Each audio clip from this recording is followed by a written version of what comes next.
Welcome to the 10 Minutes Gold Mine, where every book gives you a treasure of knowledge in just 10 minutes. The Power of Habit by Charles Duhigg. Introduction. In The Power of Habit, Charles Duhigg delves into the science behind why we develop certain behaviors and how these habits shape our lives. He provides fascinating insights into the neurological processes that govern our actions, uncovering the ways habits form, persist, and how we can break bad habits while creating new ones. This book explores habits not only on a personal level but also on the scale of organizations and even entire societies. If you've ever wondered why you can't break a bad habit or how to start a good one, this book offers practical, research-backed strategies to make lasting changes. Part 1. The Science of Habits. Habits are an inherent part of our lives, and they dictate a large portion of what we do daily. In fact, it is estimated that nearly 40% of our actions are determined by habits, not conscious thought. According to Duhigg, our brains are wired to make things easier, which is why we form habits. When an action becomes a habit, the brain's activity shifts, and it becomes an automatic process, freeing up mental energy for other tasks. This is why habits are so difficult to break. They become ingrained, automatic behaviors. Duhigg explains that every habit operates through a three-part loop: the cue, the routine, and the reward. The cue is the trigger that initiates the habit, whether it's an internal feeling or an external event. The routine is the behavior we perform in response to the cue. Finally, the reward is the feeling of pleasure or relief that we get from completing the routine. Over time, the brain associates the cue with the routine and the reward, which strengthens the habit loop. To change a habit, we need to focus on changing the routine while keeping the same cue and reward. Duhigg emphasizes that habits are not impossible to change. They simply need to be replaced, not eliminated. If we want to stop a bad habit, we must substitute it with a healthier alternative that delivers the same reward. Part 2. The Golden Rule of Habit Change. Duhigg introduces what he calls the Golden Rule of Habit Change. This rule is simple. You can't eliminate a habit, you can only replace it. The idea is that, when trying to break a bad habit, you shouldn't focus solely on removing it. Instead, you need to identify a new behavior that gives you the same reward. The Golden Rule emphasizes the power of substitution rather than elimination. This principle applies to any habit, whether it's eating junk food, smoking, or procrastinating. For example, let's say you're trying to quit smoking.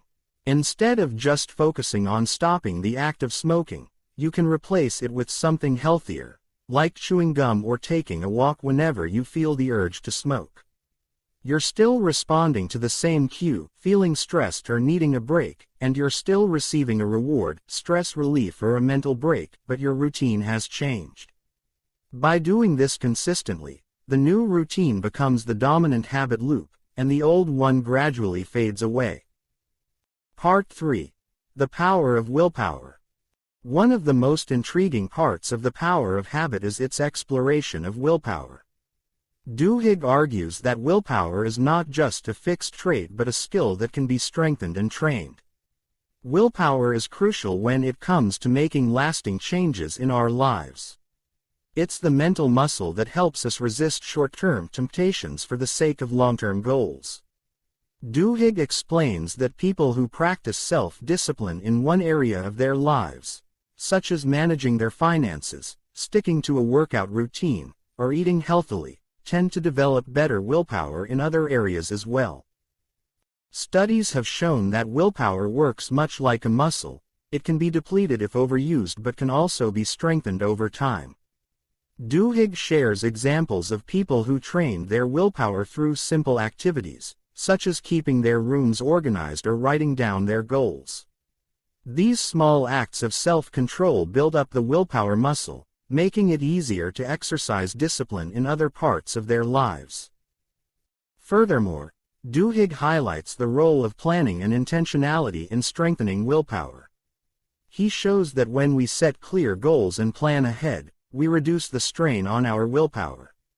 For example, preparing healthy meals in advance removes the temptation of unhealthy food when we're hungry.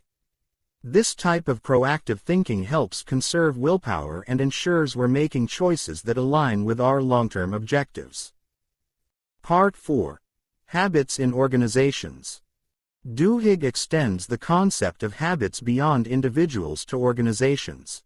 He explores how companies, institutions, and even social movements use the science of habit formation to influence behavior.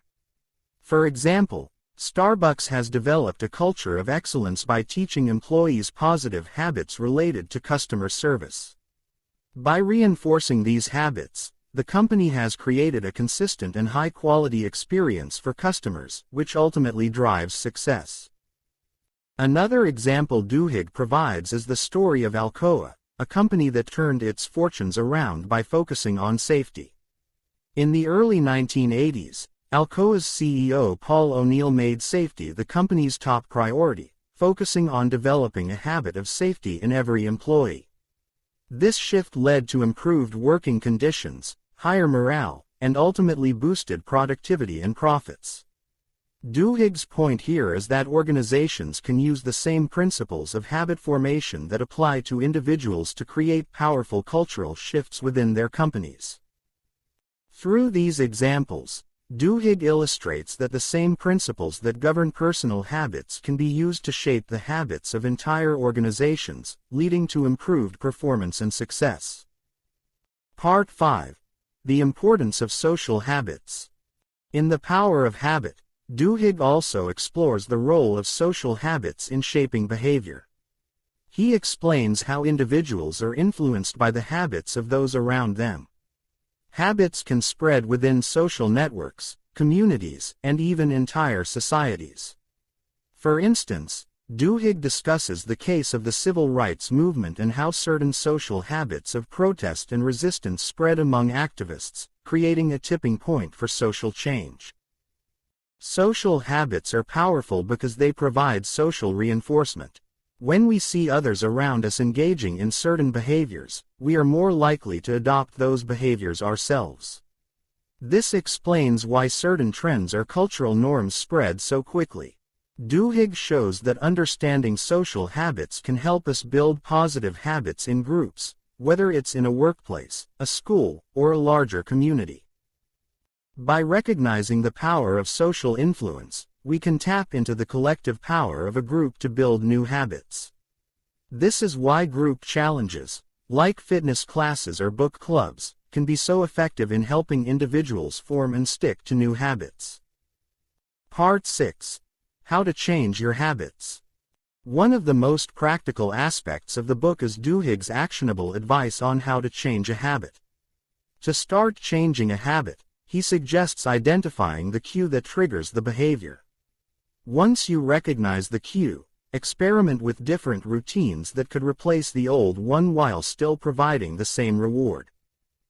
For example, if your goal is to start exercising more but you always procrastinate, you could try setting a cue, such as putting on your workout clothes as soon as you wake up.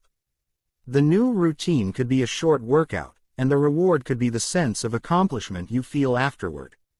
As you repeat this process, the brain starts to link the cue with the new routine and reward, gradually forming a new habit. Duhigg emphasizes that consistency is key when it comes to habit change. It's not enough to try a new routine once or twice, it must be repeated regularly to form a lasting habit. Over time, the new behavior becomes ingrained, and the habit loop strengthens. As the old habit fades away, the new habit takes its place. Conclusion. In The Power of Habit, Charles Duhigg provides a comprehensive look at the science of habit formation and how we can change our behaviors for the better. Whether it's on a personal level, within an organization, or within a community, understanding how habits work allows us to create lasting change. The key takeaway is that habits aren't impossible to change, they just need to be replaced with better routines. By applying the golden rule of habit change, strengthening willpower, and leveraging social influence, anyone can take control of their habits and improve their lives. So, what habit would you like to change in your life? What's the first step you'll take today to begin the process? That's it for today's 10 Minutes Gold Mine. If you found value in this, don't forget to like, subscribe, and keep mining for more golden knowledge. See you in the next one.